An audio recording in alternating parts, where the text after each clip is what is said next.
Selamat datang di channel Guru Bahasa, channel pendidikan dan edukasi. Jangan lupa klik subscribe dan loncengnya ya, agar channel ini dapat berkembang.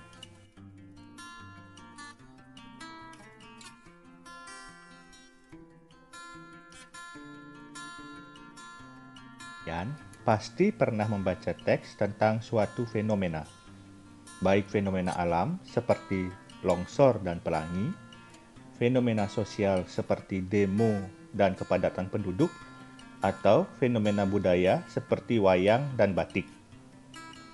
Jika iya, itulah yang disebut dengan teks eksplanasi. Lalu, apa sih yang dimaksud dengan teks eksplanasi?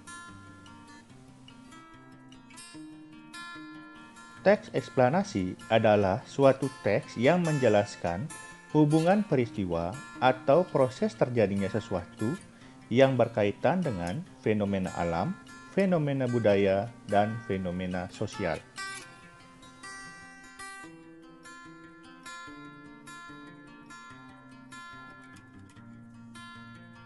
Adapun ciri-ciri dari teks eksplanasi adalah yang pertama, mengusung sebuah topik berkaitan dengan suatu fenomena, baik alam, sosial, maupun budaya.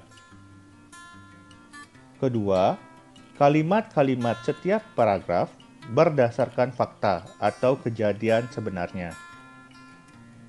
Ketiga, fakta dirangkai dengan pola kronologis atau urutan waktu, ataupun pola kausalitas urutan sebab akibat.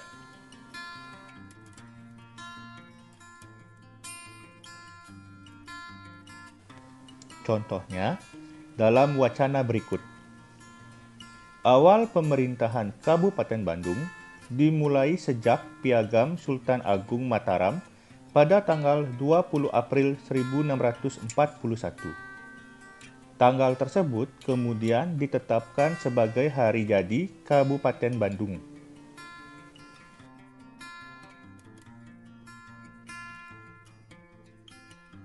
Dalam wacana di atas, topik yang diangkat adalah mengenai fenomena sosial, tentang sejarah perkembangan sebuah kabupaten. Wacana tersebut juga didasarkan pada fakta-fakta mengenai sejarah perkembangan dari Kabupaten Bandung.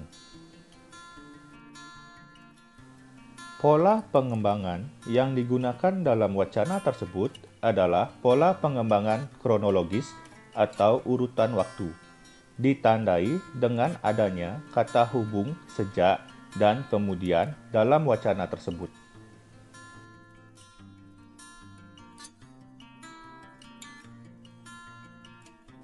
Selanjutnya, hal yang akan kita bahas adalah meringkas teks eksplanasi. Dalam meringkas teks eksplanasi, ada beberapa hal yang harus diperhatikan, di antaranya menentukan gagasan umum dan menyusun kembali. Pertama, menentukan gagasan umum teks eksplanasi. Untuk meringkas teks eksplanasi, kita perlu mengawalinya dengan memahami gagasan pokok atau ide pokok atau gagasan umum dari paragraf-paragrafnya. Berdasarkan gagasan-gagasan itulah, kamu akan memadukannya menjadi teks baru yang lebih ringkas. Ada beberapa cara untuk menentukan gagasan umum dalam sebuah paragraf. Yang pertama, tentukan dahulu letak kalimat utama, apakah di awal atau deduktif, di akhir atau induktif, atau campuran.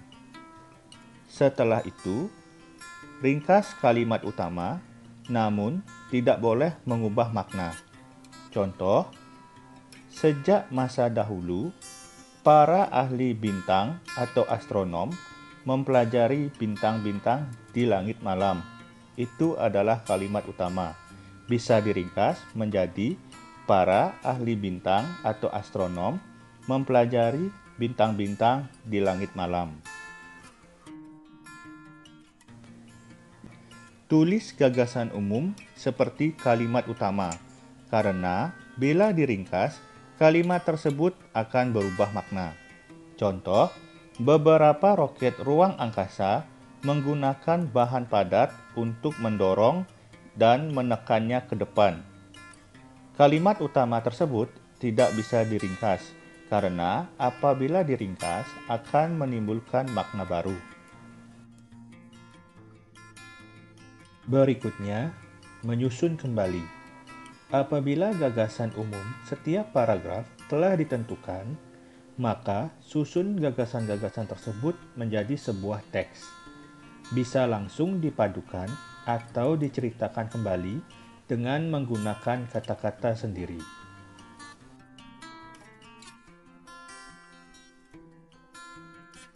Selanjutnya, kita akan menelaah isi, struktur, dan kaidah kebahasaan dari teks eksplanasi.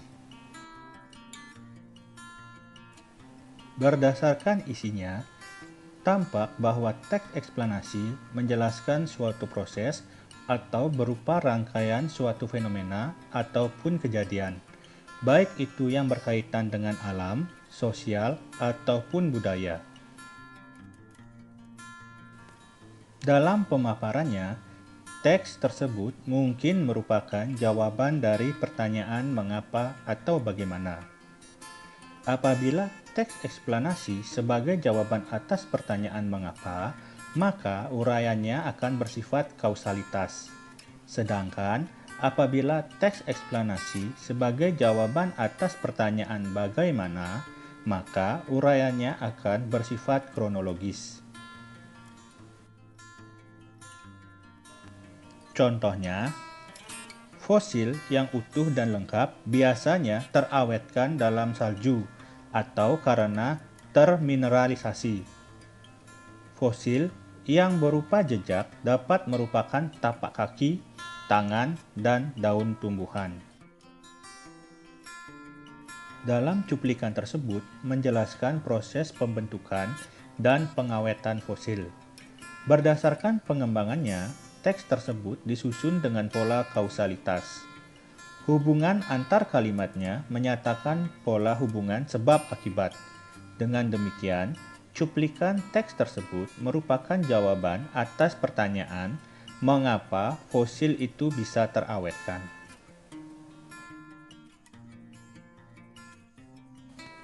Berikutnya adalah struktur teks eksplanasi yang terdiri atas 3 hal.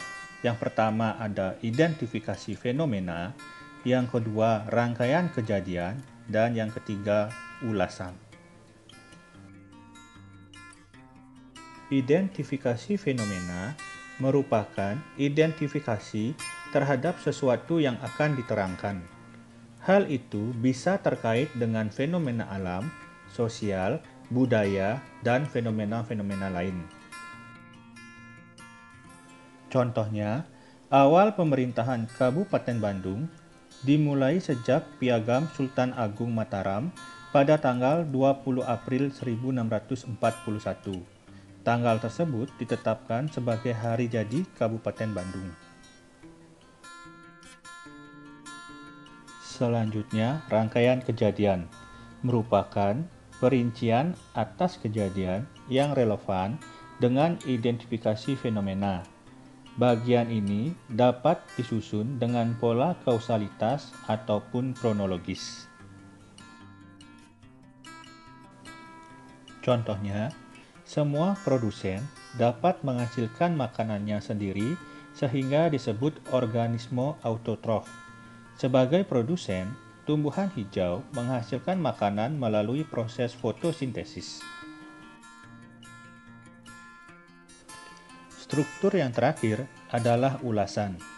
Ulasan merupakan komentar atau penilaian tentang konsekuensi atas kejadian yang dipaparkan sebelumnya. Contohnya, dengan demikian, tropisme sesungguhnya merupakan gerak dari bagian tumbuhan yang disebabkan adanya rangsangan. Hal itu ternyata berbeda dengan gerak pasti. Arah gerak tropisme bergantung pada arah datangnya rancangan. Selanjutnya, kita akan membahas kaidah kebahasaan dari teks eksplanasi. Pertama, konjungsi kausalitas merupakan konjungsi yang menyatakan hubungan sebab akibat.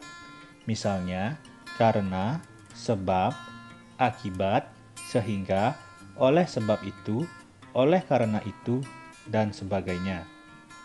Contohnya, longsor terjadi karena hujan yang terus mengguyur wilayah perbukitan. Konjungsi karena menunjukkan hubungan sebab akibat.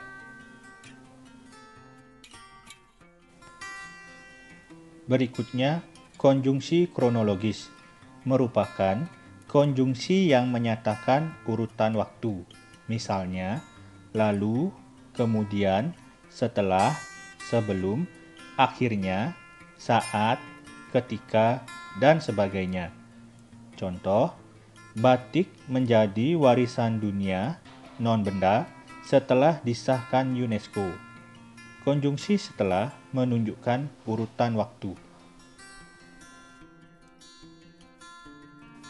Berikutnya, kata benda merujuk fenomena merupakan kata benda yang merujuk kepada suatu fenomena atau peristiwa, bukan merujuk pada kata ganti persona seperti aku, kamu, kita, kalian.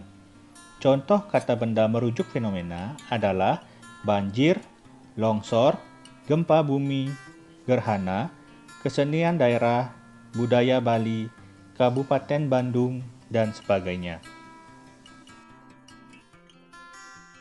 Akhir, kata teknis. Kata teknis merupakan istilah-istilah khusus pada bidang-bidang tertentu. Contoh, pada bidang pariwisata terdapat kata teknis turis, wisatawan, pemandu wisata, rekreasi, dan wisata. Sedangkan dalam bidang perdagangan terdapat kata teknis penjual, pembeli, laba, dan bon.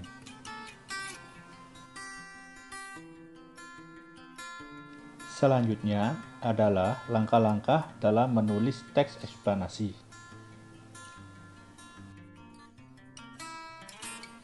Langkah yang pertama adalah menentukan topik atau suatu kejadian yang menarik, dikuasai, dan tentunya aktual. Setelah menentukan topik, kemudian menyusun kerangka teks, yakni dengan mengembangkan topik utama ke dalam rincian-rincian topik yang lebih spesifik. Topik-topik ini dapat disusun dengan urutan kronologis atau kausalitas. Setelah menyusun kerangka teks, langkah selanjutnya adalah mengumpulkan bahan. Dapat berupa fakta atau pendapat para ahli terkait dengan kejadian yang dituliskan dari berbagai sumber, misalnya melalui observasi lapangan ataupun dengan studi literatur. Setelah mengumpulkan bahan, langkah terakhir adalah mengembangkan kerangka yang telah disusun menjadi teks eksplanasi yang lengkap dan utuh dengan memerhatikan struktur bakunya, seperti identifikasi fenomena atau kejadian, proses kejadian, dan ulasan.